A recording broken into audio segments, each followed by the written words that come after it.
Bienvenue sur Hello Mystery 13. Aujourd'hui, je vous présente un thread d'horreur. Et ce thread se passe dans une fête foraine. C'est parti. Les fêtes foraines sont censées être des lieux de joie, des lumières vives, des rires d'enfants, des musiques trop fortes, mais certaines, lorsqu'elles ferment, ne meurent jamais vraiment. Elles attendent. Le couple a 30 ans. Ils sont ensemble depuis longtemps, habitués aux escapades improvisées, aux lieux insolites et aux endroits oubliés.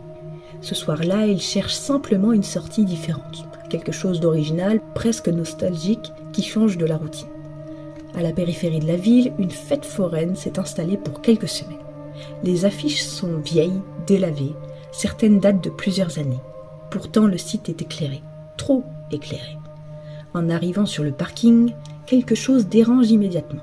Il est presque vide. Seules quelques voitures abandonnées semblent figées là depuis quelques jours.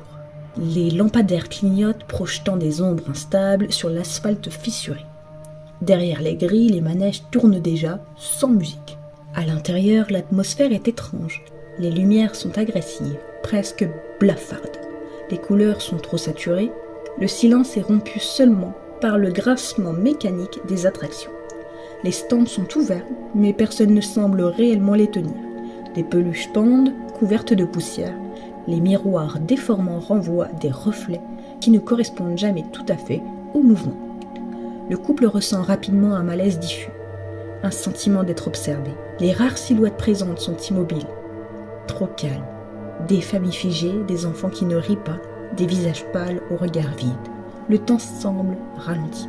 En avançant plus profondément dans la fête, des détails inquiétants apparaissent. Des traces de rouille ressemblent à des coulures de sang séché.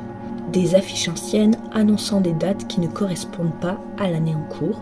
Des haut-parleurs qui diffusent parfois un souffle, comme une respiration. À certains moments, les lumières s'éteignent brièvement. Quand elles se rallument, la disposition des lieux semble légèrement différente. Un manège qui n'était pas là avant, un stand déplacé. Le couple commence à se sentir un peu désorienté. Ils essaient de retrouver l'entrée, mais c'est impossible. Attirés presque malgré eux, ils entrent dans une maison des miroirs. L'intérieur est plus sombre que prévu. Les miroirs sont anciens, fissurés, ternis par le temps. Leurs reflets apparaissent déformés, étirés, parfois même retardés. Certains reflets ne bougent carrément pas. Dans certains miroirs, une silhouette apparaît derrière eux. Une forme floue, immobile, qui disparaît dès qu'ils se retournent. Plus ils avancent, plus les miroirs deviennent agressifs. Les reflets montrent des blessures qui n'existent pas, des visages figés dans la terreur. Des versions d'eux-mêmes qui semblent crier en silence. La sortie semble reculer. Ils sont complètement perdus. À l'extérieur, la fête foraine a changé. Les visiteurs ont disparu, les lumières sont plus faibles. Les manèges tournent plus lentement, ils découvrent un vieux panneau d'information à moitié arraché. Il mentionne un accident survenu il y a plusieurs années. Un incendie nocturne, des attractions piégées, une dizaine de morts. La fête avait fermé officiellement, mais elle n'a jamais été démontée. Certains disent qu'elle réapparaît parfois, toujours au même endroit, toujours avec de voix. Et toujours avec de nouveaux visiteurs. Des pas résonnent désormais derrière eux, lents, réguliers. La tension monte. Les mascottes de la fête commencent à apparaître. Leurs costumes sont sales, déchirés, maculés de traces sombres. Leurs mouvements sont saccadés, inhumains. Les manèges s'activent seuls, les barrières se ferment, les allées se transforment en pièges. Chaque tentative de fuite mène à une attraction différente. Le train fantôme, la grande roue bloquée en hauteur, ou encore le palais du rire, au rire distordu et enregistré. La fête ne veut pas les laisser partir. Dans la confusion, le couple est séparé. La fête semble jouer avec eux. Les lumières clignotent au rythme de leurs battements de cœur. Les haut-parleurs diffusent maintenant des sons d'anciens rires mêlés à des cris étouffés. L'un des deux découvre une salle dissimulée derrière un stand. À l'intérieur, des photos, des objets personnels, des montres, des sacs et même des téléphones. Tous appartenaient à d'anciens visiteurs. Aucun n'est récent.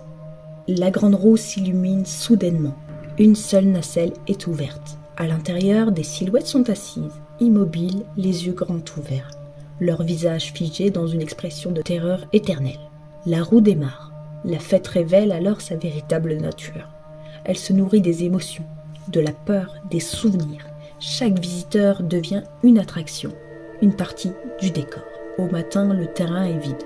Aucune trace de fête foraine, seulement un parking abandonné et des herbes brûlées. Le couple n'a jamais été revu, mais parfois, la nuit, des habitants disent voir des lumières au loin, entendre une musique lointaine et apercevoir parmi les manèges 2 silhouettes immobiles, souriant. Voilà, j'espère que cette histoire vous aura plu. On se retrouve pour une prochaine histoire d'horreur. Si vous voulez soutenir la chaîne, n'hésitez pas à liker, à partager, à vous abonner. Et on se retrouve pour une prochaine histoire.